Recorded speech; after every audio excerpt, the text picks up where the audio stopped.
Pak Suwan. Waalaikumsalam warahmatullahi wabarakatuh. Terima kasih Pak Suwan. Pak Suwan, ini saya sebut gugatan ini unik. Kenapa? Karena kebetulan, entah kebetulan atau bagaimana, pada saat yang sama ada sebuah isu politik, yaitu permaksulan atau permohonan permaksulan Gibran Raka Buming Raka yang disampaikan oleh sejumlah purnawirawan TNI. Di sisi lain juga lagi ada ribut-ribut soal keaslian ijazah Pak Jokowi yang sekarang proses hukumnya dilakukan di Polda Metro Jaya. Dan tiba-tiba Bapak kemudian mengajukan gugatan ini. Dan jauh sebelumnya Pak Roy Suryo yang selama ini getol mempersoalkan ijazahnya Pak Jokowi juga sempat mengatakan kepada saya bahwa ini ada lagi loh kasus ijazah anaknya, terutama anaknya Pak Jokowi. Nah, mungkin pertanyaan publik sederhana saja. Bapak menjadi bagian dari kelompok ini kah?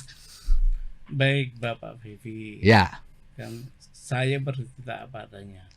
Saya tidak bagian dari teman-teman yang lagi berjuang di sisi itu tadi ya. Tapi saya adalah warga negara yang peduli dengan sistem negara hukum saya. Itu aja.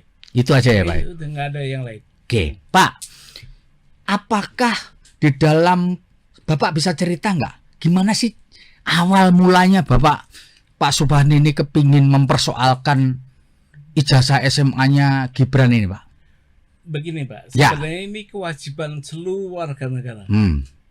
Sebenarnya esensinya kewajiban seluruh warga negara Indonesia. Karena apa? Yang dinodai, yang ternoda ini adalah sistem negara. Sistem hukum negara. Hukum negara hukumnya ternodai. Nah, saya waktu itu nunggu, Pak. Kok nggak ada yang bergerak? Oh, sebenarnya udah lama ya ini ya? Udah lama. Begitu ada pemilu, saya lihat itu, Pak, ada pengesahan para calon kan. Nah, ada satu kandidat calon presiden yang juga saya persoalkan. Selain Gibran? Selain Gibran, kalau waktu itu belum pemilu malahan. Yang kandidat presiden itu, saya persoalkan tentang kewarganegaraannya. Dalam konteks ini siapa, Pak? Saya nggak usah sebut. Yang penting ada salah satu calon. Konteksnya adalah kewarganegaraannya. Kewarganegaraannya yang saya persoalkan. Dan hakim menyatakan tidak berwenang mengadili.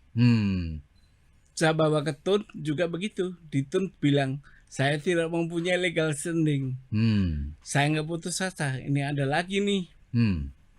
Oke, saya tunggu sampai dia jadi wakil presiden atau jadi presiden, saya akan persoalkan. Nah, begitu. Kenapa Pak Subhani harus menunggu? Ini kan udah lama nih presiden, wakil presiden ini dilantik 20 Oktober 2024, sudah 10 bulan. Ya, prosesnya dilakukan di Februari, kan lama sekali Pak. Kenapa harus menunggu? Begini Pak. Ya. Konsep gugatan saya adalah konsep perbuatan melawan hukum. Kalau perbuatan melawan hukum, maka kita menunggu sampai itu berbuat. Ada perbuatan. Ya. Nah, perbuatan itu memenuhi unsur pasal 1365 perbuatan. Download Tribun X sekarang, menghadirkan lokal menjadi Indonesia.